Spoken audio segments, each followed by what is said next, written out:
Hi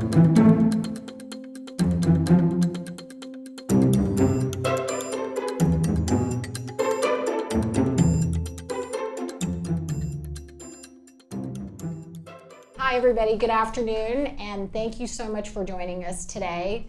My name is Sandy Grace. I'm the Vice President of U.S. Policy and Regulatory Strategy for National Grid. I wanted to tell you how happy and excited I am today to introduce a super exciting group of women who are going to be talking about their career journeys and what they're doing today and have done throughout their careers in facilitating the energy transition.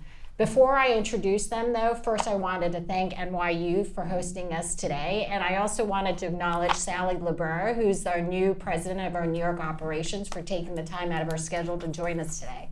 It's very, very exciting to have you all here. And without further ado, let me just introduce our panelists. So to my immediate left is Naomi Bonas, and she's with Stanford, and Dr. Carolyn Kissane with NYU, Hadia Shirazi with the Rocky Mountain Institute, and Amy Jaffe, also with NYU. Amy, since you have the mic, can you talk a little bit about what you're doing today in your career? Right now, I'm excited to be at NYU running a center that focuses on electricity policy and technology. So where are we going? How are we going to meet what now is rising demand in the United States? I'm not sure that was what we originally thought we'd be focused on.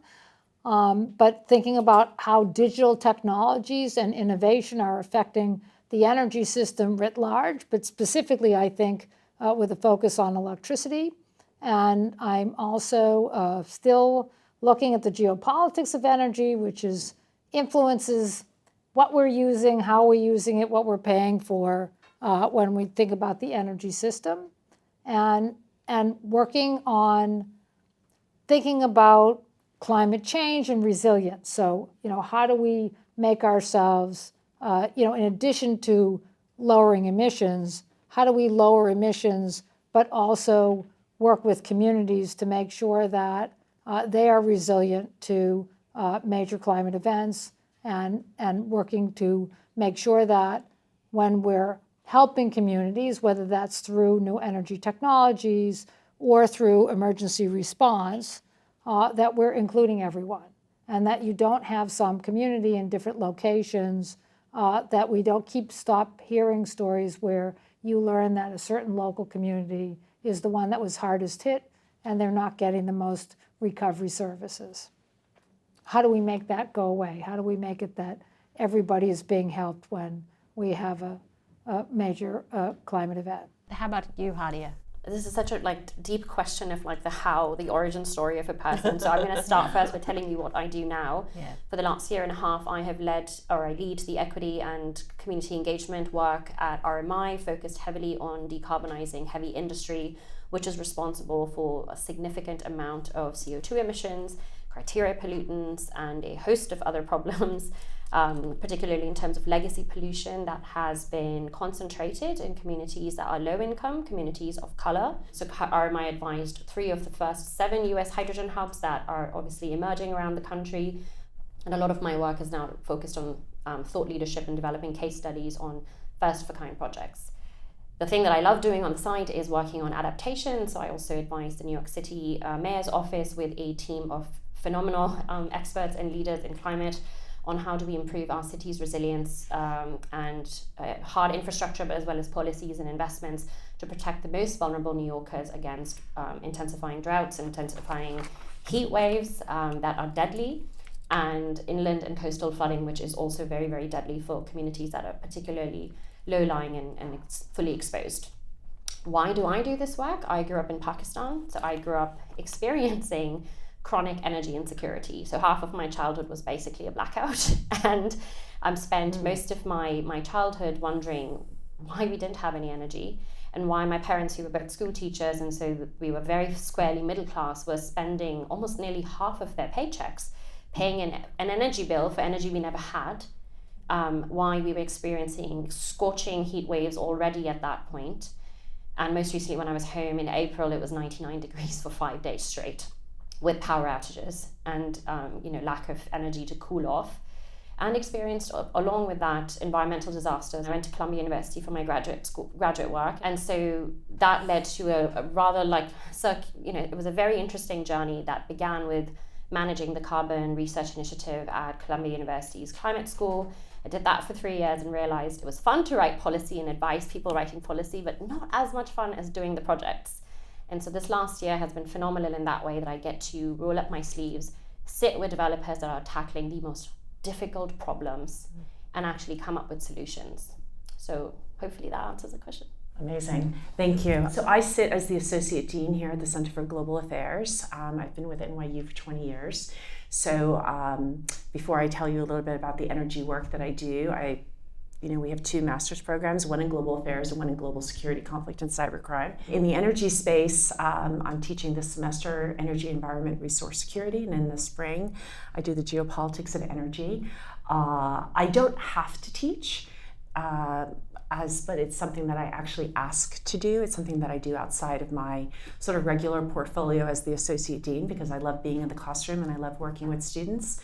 And I say that because it kind of connects back to what I'll say at the end. My work right now in the energy space, I've been, the last few years, I've been looking at data centers and looking at the geopolitics of data centers, looking at sort of the emerging role of AI in thinking about electricity, thinking about sort of some of the demand pictures that we're starting to see, what that's going to look like.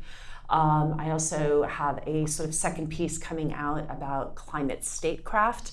So I wrote a piece in 2021 for Foreign Policy, and I have a new piece that will be coming out sort of looking at this, what we're seeing around the weaponization of trade, a lot of economic statecraft that is putting some hurdles, I think, in front of us when we're thinking about the energy transition in terms of higher costs and issues around the supply chain.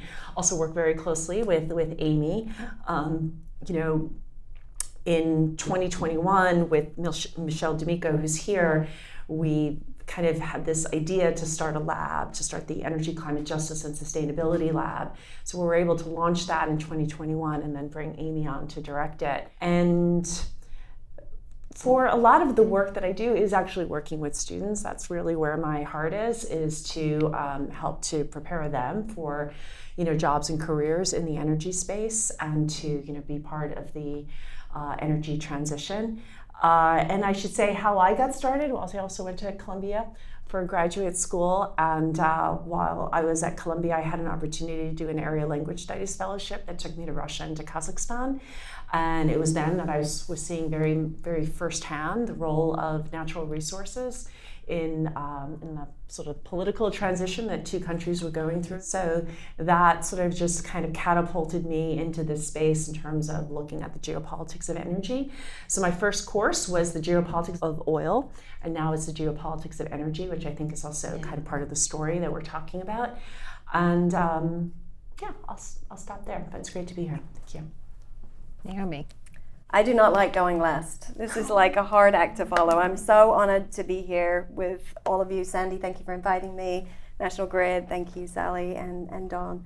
I run 2 programs at Stanford, one on natural gas and one on hydrogen. Both are affiliate programs, so we work with industry, NGOs, non-government organizations, government agencies. And I'm really focused on addressing the role of fuels and how we decarbonize fuels to support the energy transition. Both of my programs are within the School of Sustainability. And I often get asked, how can you work on natural gas, right, when you're focused on decarbonization? And I will say, in the United States, the switching from coal to gas is the biggest decarbonization success that we have had. And there is still a lot of value in thinking about how we use gas to support the deployment of renewables, to provide reliability for intermittent renewables, to hopefully switch from coal to gas as a cheap and affordable way for developing countries to transition. And hydrogen is a really exciting extension, right? So 4 out of the 5 atoms in natural gas are hydrogen. So thinking about hydrogen as a way to continue that evolution to a completely carbon-free fuel space is important. So, today, 90% of global energy consumption is in the form of fuels, whether that's to make electricity or used directly for heating and heavy industrial processes. And as we try and electrify as much as we can, which is clearly the path that we should be doing, we're still looking at a huge fraction, maybe 40 or 50% of our total energy consumption that is going to be in the form of fuels. So figuring out how we decarbonize those and use them effectively in hard to abate sectors, which is really another way of saying sectors that aren't able to electrify, is really important.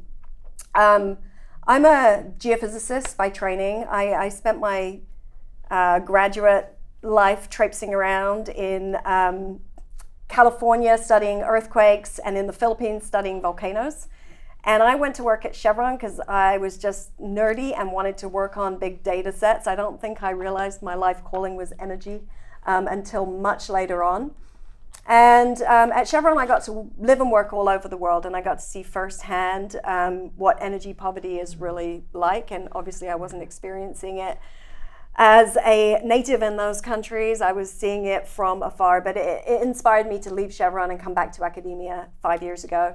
And now I'm really focused on breaking down the polarization that has happened actually in every aspect of our lives, but particularly in energy, building networks between people that see the world differently. The oil and gas industry that has resources and skills and finances that we can use for the energy transition, and environmental activists who, rightly so, are focused on the urgency of climate change and the imperative of environmental justice and protecting vulnerable communities. And I advise startups because I think there's a lot of brilliant, passionate young entrepreneurs that need to be connected with industry to accelerate their solutions from the lab to the field as quickly as possible. And just say wow, because I was going to kind of round this sort of journey out by talking a little bit about where I started my career, and which was, I was going to say several decades ago, but when I used to walk into, I'm a recovering lawyer, and when I used to walk into hearing rooms, it was oftentimes that I was one of very few women in the hearing room. And that was the time when we still had to wear skirt suits and pantyhose. I don't know if anyone still remembers what that is, but my point around this is that, like, what I have been so inspired by through our work with academic partners like Stanford and NYU and with Rocky Mountain Institute is the level and depth and passion of the thinking that you are doing. Like, I think about, Amy, the work that you've done throughout your career, both on low carbon fuels and helping California with its policy development on clean heat standards and carbon intensity standards, what you're doing in a international politics and geopolitical sphere, what you're doing on the research and science side, and Nadia, what you're doing in the the equity space in terms of decarbonization.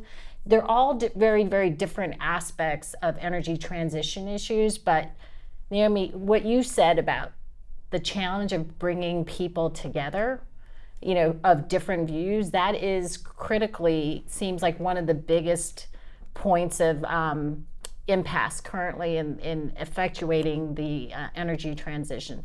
Are there other significant challenges that each of you see in terms of where we currently stand on net zero goals and moving things forward?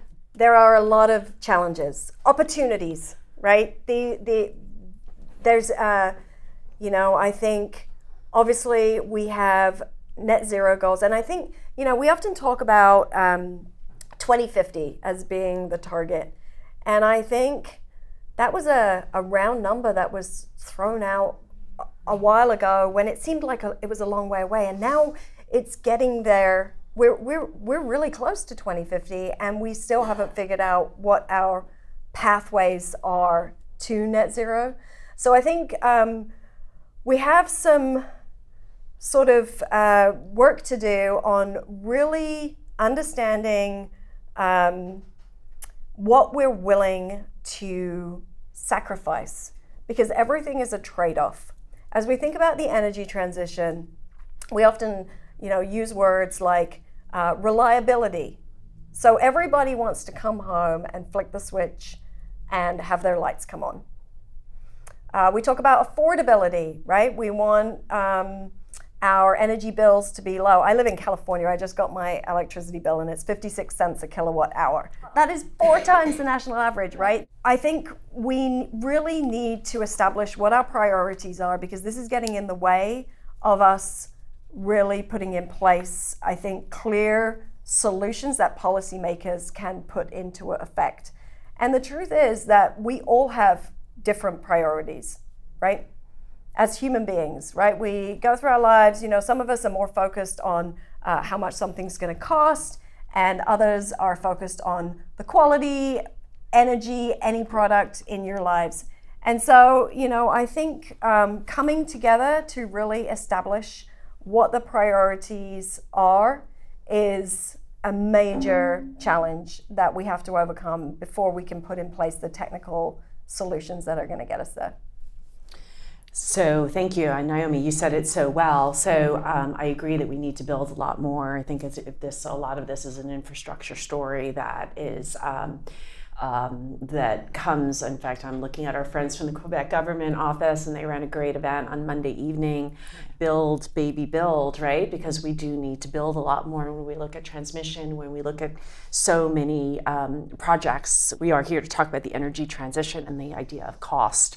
I feel like this week I've been fortunate to be in a number of conversations which have sort of highlighted a lot of the challenges. So we would be seeing the impacts could be even graver than what is currently in front of us. So on the kind of more on the hopeful side, and I also think that's why I stay teaching, because I also think this is about getting people into the space who are going to make the difference and who are going to make the changes. I think this is a big workforce issue.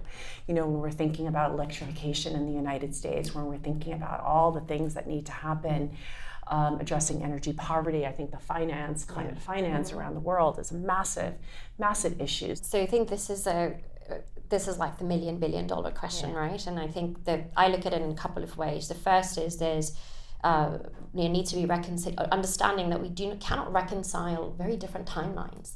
There's a Department of Energy's timeline for getting, roadmaps and pathways for decarbonization, whether it's hydrogen or it's broader, climate goals.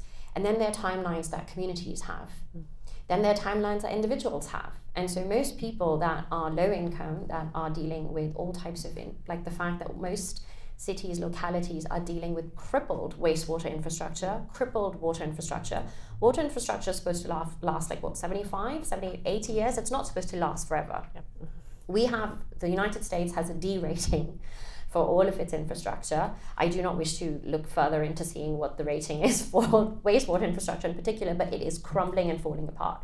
So when we're thinking about timelines, the issue a lot of times is that developers certainly have a certain time frame in which not only do they have to deploy, but they have to report progress. Communities are still not having recovered from disasters that happened 10, 20 years ago. We just celebrated, I think, the anniversary of Sandy, and we still have communities that have not received the funding they needed to rebuild. And so when I look at the fact that we have a disconnect in terms of what is policy and what is, for many people, their reality, people that have to pay their rent on the first of the month, that they have to pay utility bills. We have billions of dollars of utility debt in this country. New York State has some of the worst utility debt that I have ever seen. It was right at the top of the list. 3 rounds of federal funding, billions of dollars, did not alleviate it. It's actually gotten worse over time. Water utility debt is even somehow worse. 1 in 3 households are energy insecure. It's about the same for water insecurity. 109 million people in the United States live in disadvantaged communities. 109. That is stunning. That's 27,200 census tracts that are home to disadvantaged communities. Add to that, the issue is representation. So when we think about the Department of Energy, they have done a fantastic job of diversifying the Department of Energy, the people that make the policies that will drive the clean energy transition forward. But that is not necessarily true for every single department or every single sector, and we know that for the energy sector, for sure. We certainly still don't have enough women. We don't have women of color. The reality is, at the same time, you've got issues with gender parity, you've got issues with lack of diversity and representation. So low-income folks that have not had certain types of educational experiences, certain privileges in life, are not in the labor workforce, not in the energy workforce. They are just not present and represented. All of this adds to the compounding factor of who benefits from the energy transition. And the last piece I will highlight is accessibility.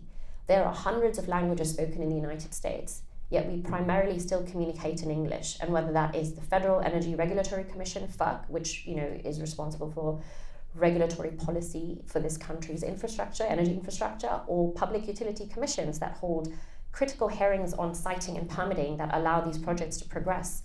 For many people, if English is not their first language, which is very true for low-income immigrant communities, they are completely cut off from those proceedings. There's lack of procedural justice, which then results in lack of distributive justice. So we reconcile that through tools like community benefit agreements, like host community agreements, but we look to developers to say, do beyond what is required by the federal government. De-risk your projects, but also do right by the neighbors, because that's what projects are. They are neighbors and they are part of a community. So to me, that's the kind of the opportunity. I love it Naomi said that, because I always say, this is an opportunity. It is not a challenge. So I love that. We're here, and we're women leaders in the transition. That's the subject of our meeting today.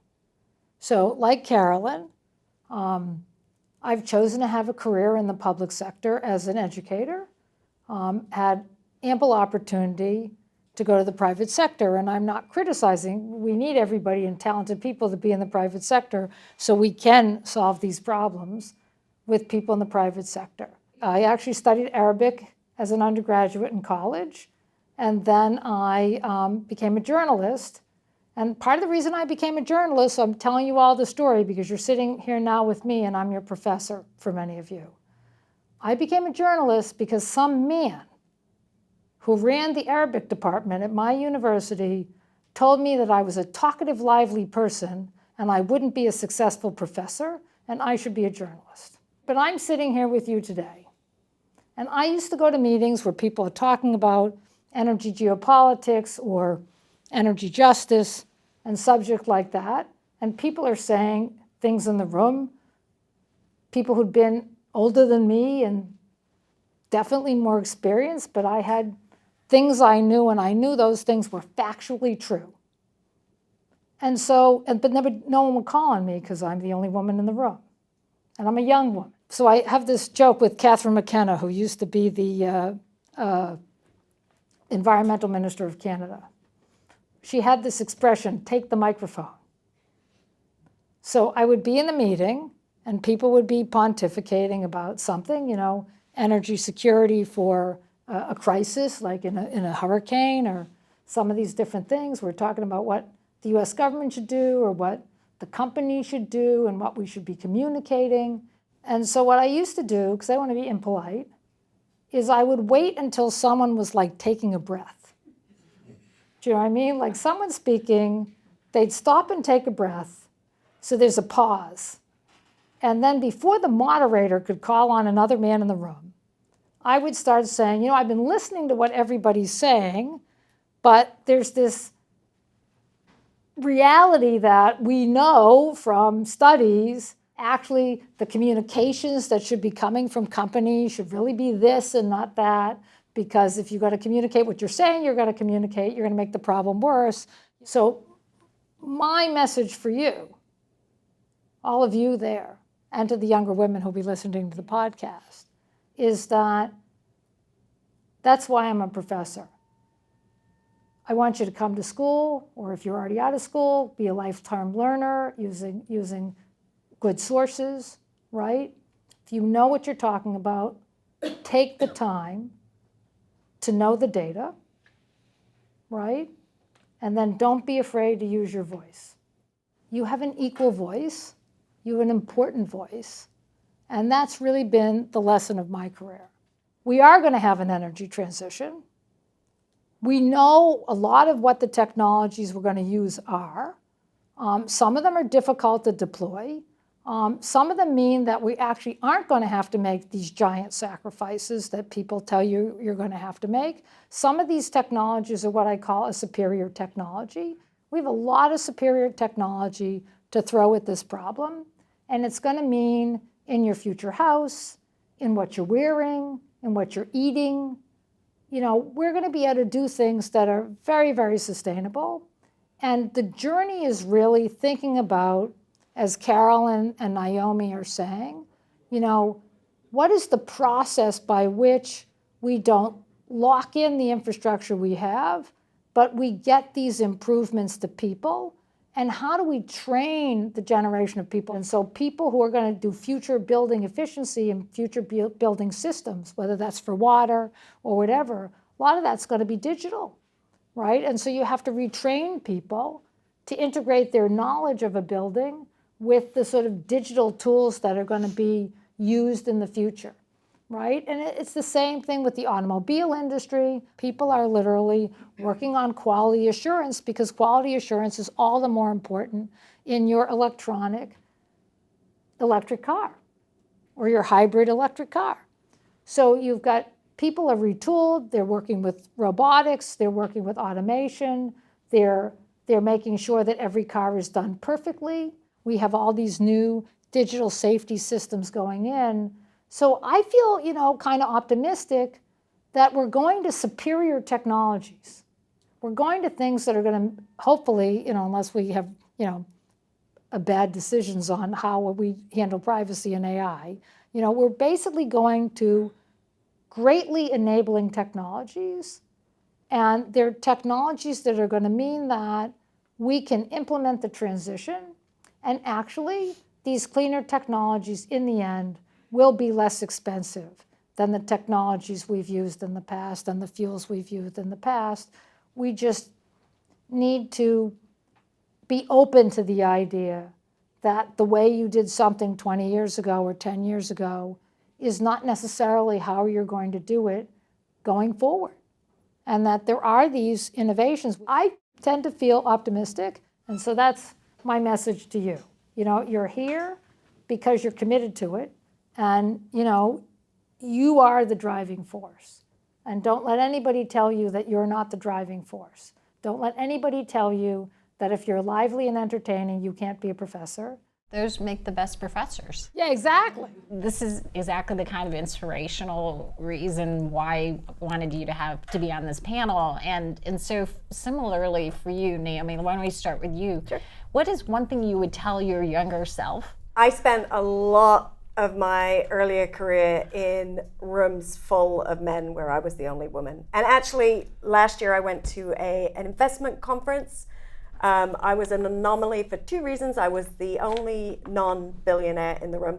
And also, I was the only woman. So it still happens. Mm-hmm. And somebody that I really admire, who worked at Chevron while I was there, came into a conference room, and I was always early. So I'm British, I'm always on time.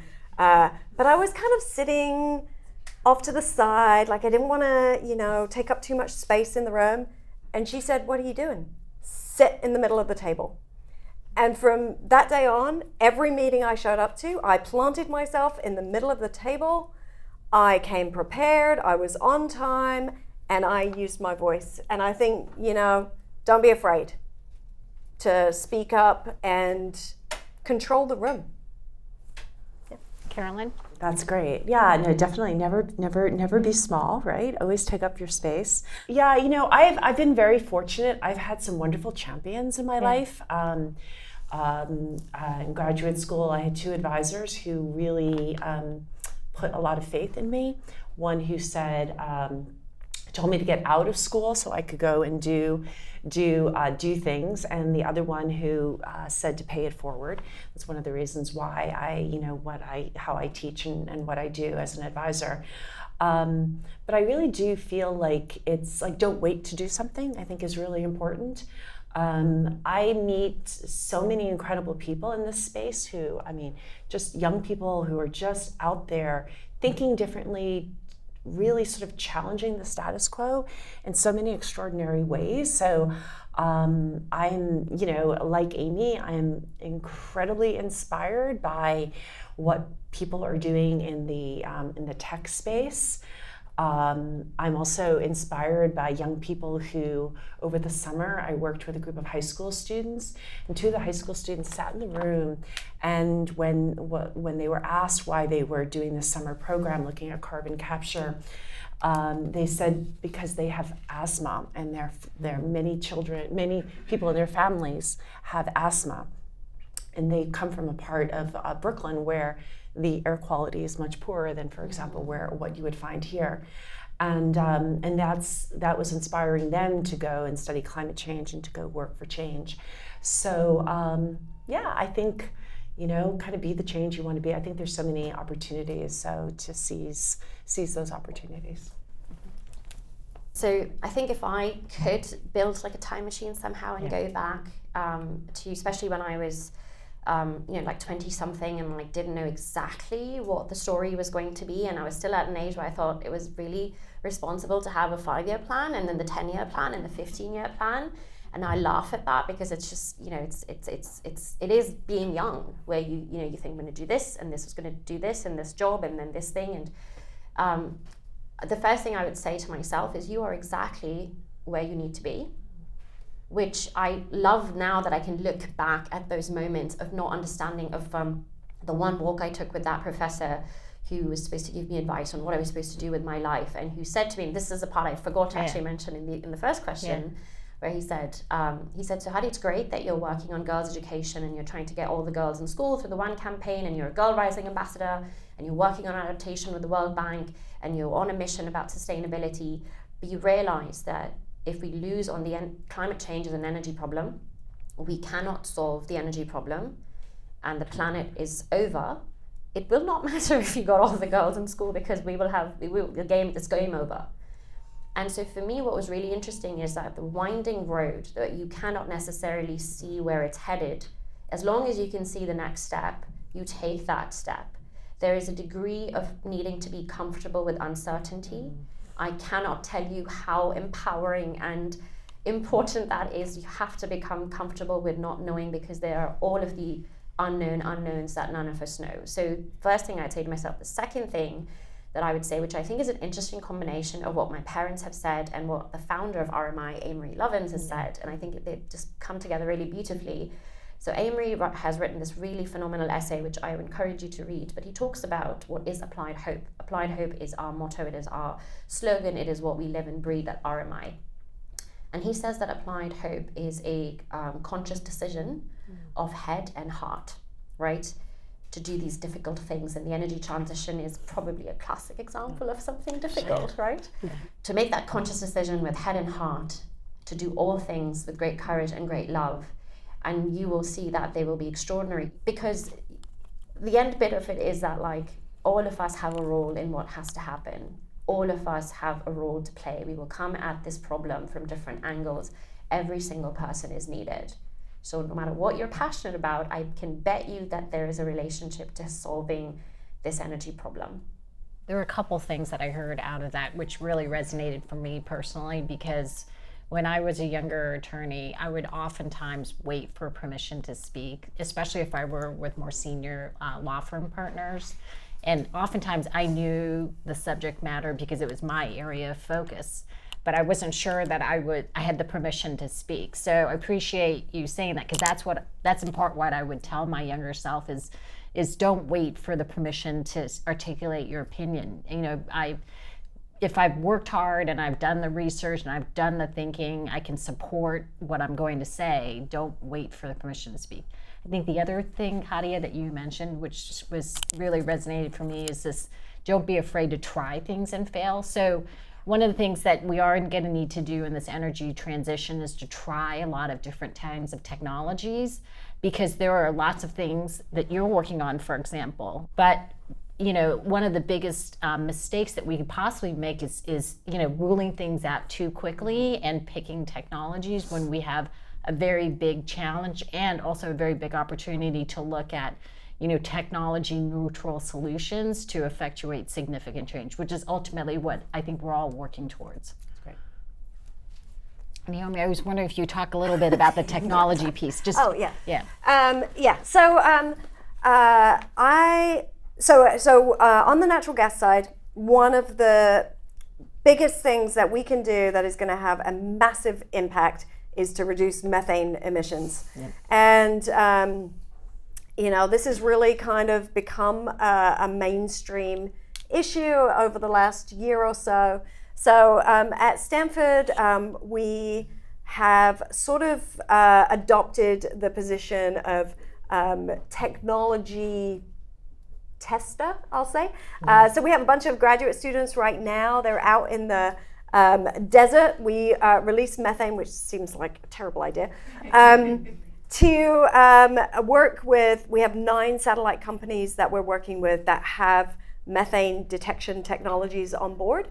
And we're understanding, how accurate are the data that they're recording? How robust are they? What kind of interpretation needs to happen? So, nerdy science that will translate directly to both the upstream oil and gas industry, the pipeline companies, and the utilities that all have gas in their system to really reduce the emissions of the gas that we're using today. And then thinking to the next generation of technologies, doing a lot of work on hydrogen. So we've written a number of papers thinking about effective ways to establish a new market. And this is a real challenge for hydrogen. We've been making hydrogen for hundreds of years, right? Jules Verne wrote about this in the 1800s, how we were going to run the world through splitting water. But there's a lot of challenges with the technologies, whether we make it from natural gas, whether we split water, the water concern issues, the sustainable materials that are within these technologies, and then how we're going to distribute hydrogen. And right now we do it in tube trailers, which is very inefficient and has emissions associated with it. So we're looking at how we might move it around in other ways, whether it's in pipelines or as ammonia. And then kind of at the customer side of the equation, thinking about where's the best use of this. And one of the things that I really urge you all to think about is, as you're diving deep in your studies, right, which is what we should all be doing when we're in graduate school, is thinking about that specific technology solution, whatever it is, in the context of the broader energy system. Because everything is connected, and it really matters how the pieces fit together. So for example, with hydrogen, there is some policy that is currently, we're waiting for final guidance on, called 45V. And it will dictate what the renewable energy resources are that will be used to make the hydrogen, whether they have to be additions to the grid, whether we have to match them in time to when the wind or solar resources are producing energy with when the hydrogen is made, and where in the country they are, whether we need to be physically connected to them or whether we can kind of do a paper transaction and buy renewable energy from somewhere else. And it's really important, as I'm thinking about hydrogen, to think about how renewable energy is being deployed, right? So in California, we have 85 gigawatts of renewable resources that will be put on the grid in the next decade. And so I would argue, in California, it would make a lot of sense to use the grid to make hydrogen, because we know that the grid is continue to evolve, and we need to establish the markets today that will serve the energy transition later. But I also think it's really important to think about, we have a limited amount of green renewable resources, and whether or not hydrogen is the best use for those green electrons, or we should be thinking about electrifying buildings. So I think being humble and not getting locked into any one technology and thinking about it for the greater good of the whole system is really, really important. Oh, well thank said. you, because I wanted to go to this idea of systems thinking, because Carolyn, your work focuses a lot on the geopolitics of energy systems and energy security. Can you talk a little bit about, how you view, the dynamics of energy security as being critical to, integrating, the work that everybody on this panel is doing? Sure. How much time do we have? I mean, there's a lot that's happening right now. I think, it's really hard. I mean, one of the things that we're seeing right now, which is kind of a question whether or not it will slow down the energy transition, is that, we're putting very high tariffs on components from China, for example. And China is manufacturing solar, wind, batteries, electric vehicles at prices that are incredibly competitive, right? Where you could have actually massive, much more deployment at scale. But, the United States has put 100% tariffs on electric vehicles, 25% tariffs on solar. We see that similar, like it's very similar in Europe.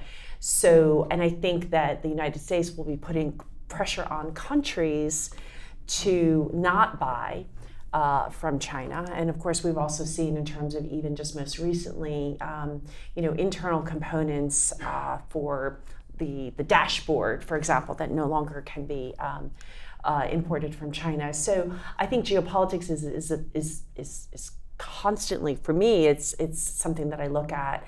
I think with regards to, I continue to look at hydrocarbons.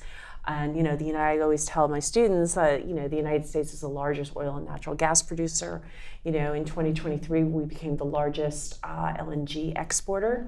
And, how that sort of plays into the energy system around the world, countries that are, have access to, affordable access to different forms of energy. But I do think we're entering a very complex geopolitical period, which is going to potentially be much more contentious and much more sort of regional blocks, which will complicate, I think, the energy transition in different ways. I think protectionism is a big issue, not just here in the United States, but I think in many other countries. So how that's going to play out and what we're going to see, and I think it will have a somewhat of a slowing down effect on the transition, because we are not going, at least again I speak for sort of the politics of the United States, that regardless of what happens in November, we're still not going to be agnostic about where we get parts and where around our supply chain. Can I just say, I want to reserve some time for audience questions, but if I could just close with one final question for each of you. We're coming on the conclusion of Climate Week. So thank you so much for taking the time. I know it's been a very busy and very active week. I just wanted to get a sense of, any thoughts that you've had, coming out of your discussions and various conversations this week and leading up to COP29. And, are there things that really resonated for you? Amy, we'll start with you. Well, I mean, I think the interesting question, and following on to Carolyn's, extremely important points, we can't really move away. In all the panels I've been on and listening to discussions and so forth, because of what Carolyn's saying, government's going to play a huge role, and it's going to need to play a huge role. So thinking through how to get government to play a constructive role. I mean, when we talk about energy systems, I remember I was talking to a chairman of a very big energy company, and they have a power division, and they have a natural gas division, and they have like different kinds of businesses. And I asked them if they use systems modeling to decide where to deploy gas and where to deploy renewables. Because in some places, renewables are actually the cheaper alternative, depending on where you are. And And you might, you probably need to like integrate how you're using like the different energy fuels for purpose and also geography and for affordability and resilience. And they admitted to me, and this is a giant company, that they had never actually used an energy systems model. That the people in the power division do what they do, and the people in the natural gas division do what they do, and they hadn't actually thought about in different locations where they have assets, whether that's production assets or use, a customer, big customers and so forth, that they hadn't really thought about whether they should utilize these assets that they have or those assets they have in the build out for the future. And I see the tech companies coming in, the big tech companies now. Again, I was on a panel with someone from Google, and they made the point that we used to think about, they would think about just like the carbon metric, the greenhouse gas metric, and then they would think about where they could deploy a PPA to develop some kind of renewable asset to offset, whatever greenhouse gas metric they needed to be focused on. And that now they're understanding that they have to take a systems approach, that they have to think about the needs of the communities that they're in. They can't just build something way over there and say that it's balanced it out. They have to think about actual balancing of services and the load in different locations. And so they're starting to build consortiums of like-minded players in different markets to be able to sort of facilitate that.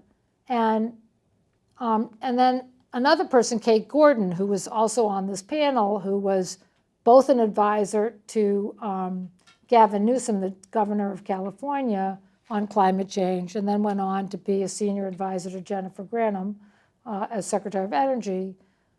She made the point, which is a really interesting point, for the United States, I can't speak for other places, that in the United States, because everything's bolt-on, right? We don't have a systems approach to climate change. So what we really need to do in the policy area is really educate policymakers about systems thinking and how to make policy in a way that integrates what we know about how building systems interact with water and how energy interacts with water and how different energy sources interact with each other in different geographic locations. And sometimes, the solution in Arizona is going to be completely different than the solution in Michigan, right? So, understanding these different elements to the system, I think that that's kind of what was more and more reinforced for me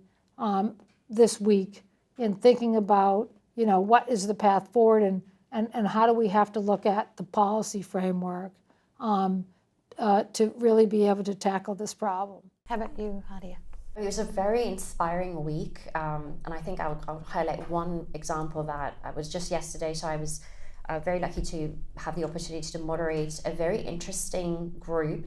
So half of the group were offshore wind developers, and the other half were representing sustainable fuels like ammonia. And so it was fun because not only I had to balance the discussion half an hour for offshore wind to sustainable fuels and men and women and make sure that everyone got enough time to talk. What was really fascinating is that across the board, it was by the end of that hour of discussion, it became very clear that everybody was in agreement on a few things. The first being that their projects were successful when they did community engagement well, when they engaged early and often, when they had sought consultation the proper way from tribal and indigenous nations leadership, when they had thought about the needs of the community in the context of what their project might have as impacts. How were they going to minimize those impacts? Where they could not minimize, how would they mitigate them?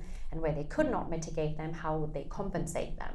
And that was stunning to see that across the range of projects. The second related takeaway was that there are absolutely broader benefits that when you're just looking at a project on the surface and you're saying, oh, they want to build a facility that's going to do green ammonia. But if we think about what green ammonia can be used for instance, like fertilizer, decarbonizing fertilizer, if you think of how fertilizer is basically food. So you are able to de-risk your food security by cleaning up how we make fertilizer. So what was fascinating is that when we start looking at these clean energy and infrastructure projects in the context of local wins for communities and their needs on adaptation and survival, and national priorities and regional security, we find the pathways for building the bridges, for bringing people closer to yes and getting to that yes. And in the end, the last bit was that where there is a no, a respectful no, or perhaps a definitive no, to respect that and for the projects to move on to a better location. So good. So it's been a really incredible week on so many different levels. This conversation has been fantastic.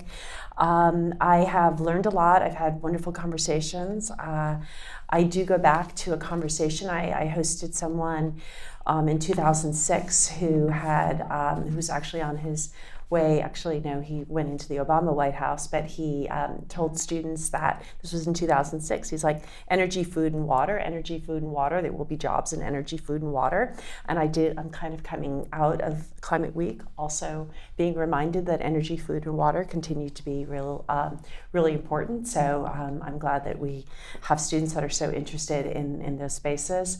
I moderated a roundtable yesterday afternoon with some companies, and one of the things that really stood out was like the choices that companies have to make. And I do really believe that companies have to sort of choose.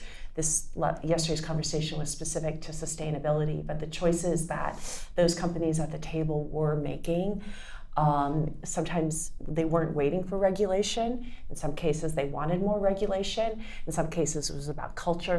In some cases, it was about the CEO demanding that sustainability was going to be at the heart of the operations. But the idea that they were not going to sort of settle for less than what they knew that they could do, and that kind of commitment. And I think that kind of one of the things that also came out was courage and hope, and being courageous and sort of putting that forward. So that was, but a lot of great conversations. So it was, as a native New Yorker, it's always wonderful to also host, Climate Week and UNGA Week, and have, just have New York become even more global than it usually is. Yeah, what an amazing event, right? I feel really optimistic just seeing, the gazillion people come together to talk about this because they care so deeply. I was in a conversation yesterday with Ambassador Pyatt, who is the Assistant Secretary of Energy Resources and the Director General of Energy for the European Commission. And I was really moved at how much cooperation there is, right? And how I agree that there's protectionism, but there is also a real sense that friends have never been more important, and that the United States is blessed with resources and technology and people, brilliant minds, and we can work with our friends to have a win for climate, because climate is a global issue. I was also on my way here with Darcy in a cab, and just listening to the excitement of you talk about all of the amazing technologies that are, being developed. We probably don't even know yet, some of the technologies that are going to be the win for the future. And I encourage you all to think big. We need all of the solutions, whether they're technology or policy or social. We need all of them. And I feel really inspired and really hope to see all the wonderful work that you're going to do. Thank you. Thank you so much. And Amy, just one other thing to the point that you're making about systems thinking. One of the really important efforts and initiatives that we're doing at National Grid is integrating energy planning. So planning of our electric and gas delivery systems in a much more cohesive and holistic way, because ultimately what we want to do in order for the transition to be affordable, which is a key concern for all of our stakeholders, is how you economically optimize the delivery of that energy. That responsibility that we have as a public service company is really to make sure that that transition it's affordable, it's safe, and it's reliable, and it's clean. So from a customer perspective, customers want that they want to be able to take a bath, they want to be able to wash their clothes, they want to be able to cook dinner and heat their homes, and they want to do it in a way that is clean. They want to be able to do it in a way that's affordable. They want to do it in a way that's reliably available when they need it. So I'm so glad to hear, everything that all of you've been talking about. They're so integrated into, what the work that we have to collectively do over the coming years. And with that, I'm just going to pause and see if there's any audience questions. Hi, I'm Erica. I just want to first say thank you for coming to speak to us. As a young woman, it's really amazing to see a panel of all women, and it's truly inspiring to me. And then the question I want to ask is just, what role do you see nuclear, if any, playing in the energy transition, and what do you think that would look like? I have a take. Do you have a take? Yeah, go ahead. Yeah, well, Go ahead. Okay. Go. I think that there has been a big shift in our thinking towards nuclear, because as we've started to sort of design the system of the future, it's clear that we don't quite have the resources we need in order to get there. Nuclear provides, reliable baseload power. There's some exciting new technologies, kind of the small modular nuclear that could be used in a distributed way, which, as we think about data centers, which I'm sure is where you were going, and I'll pass the mic to you in just a second, becomes a very exciting technology to integrate. I think that there's a social acceptance of nuclear that we still have to get to. I think it would be an important and easy way for us to get to reliable decarbonization. The only thing I would add is I 100% agree, and I would say that you've seen countries make kind of an about face. Countries that said that they were going to move away from nuclear power, who have now doubled down. If you look at Sweden, even France said that they were going to decommission, and they're going full throttle. Most recently, of course, the announcement that 3 Mile Island was going to be recommissioned. I think this is pretty big news.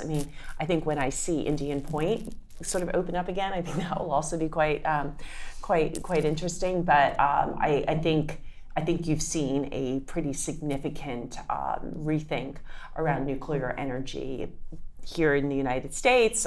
China's already probably is already the biggest sort of builder of nuclear energy, and so I think it's very interesting, and I do think public sentiment has, in Japan, for example, after Fukushima in 2011, quite understandably, the public was very opposed to nuclear energy. But, after 2022 and the real feeling of energy insecurity, the public right now is supportive of nuclear energies. Any other questions? Hello, my name is Nia. Thank you very much for your insights and the personal stories. My question is about what do you think is the best place to work at or with that would make the most impact in this field, whether it's in the policy world or the non-profit or the startup? I know they all kind of are parts of the bigger picture, but I'm kind of wondering what would make the most impact? Well, I think as somebody that has had to make that decision fairly recently, I can share a few things that, and I've worked in the policy sector, I've worked in academia, I have worked in the private sector, and I'm now working at an NGO, so I can tell you the answer is all of the above. The answer is that there is no right place, and all of them are the right place, and they will all give you perspective and experience on how to approach the energy problem with nuance. The thing that I consistently see, and I can now say that comfortably because I feel like I've earned the ability to say that, when I see bad policy written, I know that it's coming from a place of lack of experience. Folks that have never been to a farm don't know what a farm looks like, don't know what happens in the day of the life of a farmer, should not be writing ag policy, candidly, but yet they do. So we consistently have, for instance, people who are energy policy, they write energy policy, And my favorite example of this is we had a senator, and a phenomenal female senator, and then she asked this question of like, how many people in this, and it was a Women in Energy Roundtable, and the question was, how many people in this room know what petroleum looks like? Crude oil. Literally, I raised my hand and she was like, that's interesting. Like, what? I said, well, my parents had gotten me a Britannica CD when I was like a kid. And I was like, oh, this is cool. You can literally look up what anything looks like. I want to know what Vaseline, which I knew came from petroleum.